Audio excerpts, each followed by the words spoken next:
think is a welcome decision from the Supreme Court. Clearly, this is what the Supreme Court is meant to be doing, bringing clarity in the area of our constitutional jurisprudence. It's clear that this matter divided opinions on this issue. I had held a view earlier on, and I'm happy that the Supreme Court has affirmed my view with variations, albeit, the point that when it comes to quorum, because a deputy speaker is a member of parliament, he wears that double hat. So for the purposes of counting the members of parliament present, he ought to be counted. And I think that matter shouldn't even have gone to the Supreme Court for interpretation. On the question of voting, my position was that because of transparency and fair play, the deputy speaker can decide that when presiding, he will not vote, but that is a choice. That does not derogate from the fact that he will have a vote. And I think that's the clarity that the Supreme Court has brought to this matter. Clearly, a deputy speaker, being a member of parliament, must be counted when you're counting members of parliament. And when presiding, where there's a matter that requires a vote, he may decide to vote. There are members of parliament who will be even present and decide not to vote. It doesn't mean that you've taken their voting right from them.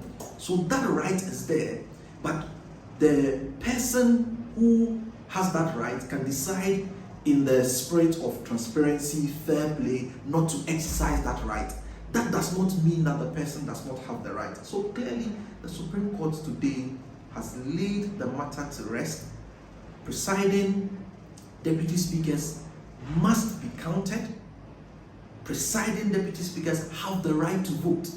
But I will hold the view that when presiding, in the spirit of fair play, they can decide in the spirit of transparency to abstain from voting.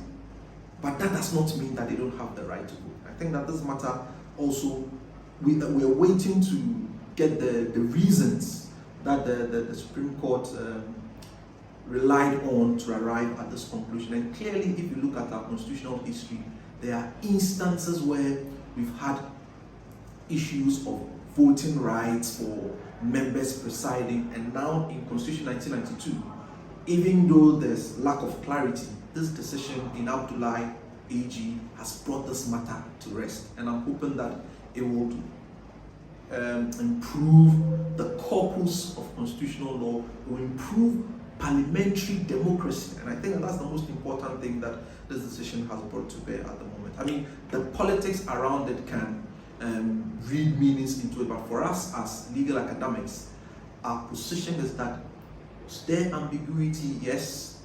Has the Supreme Court sought to clarify the ambiguity? Yes. So now the matter has been put to rest.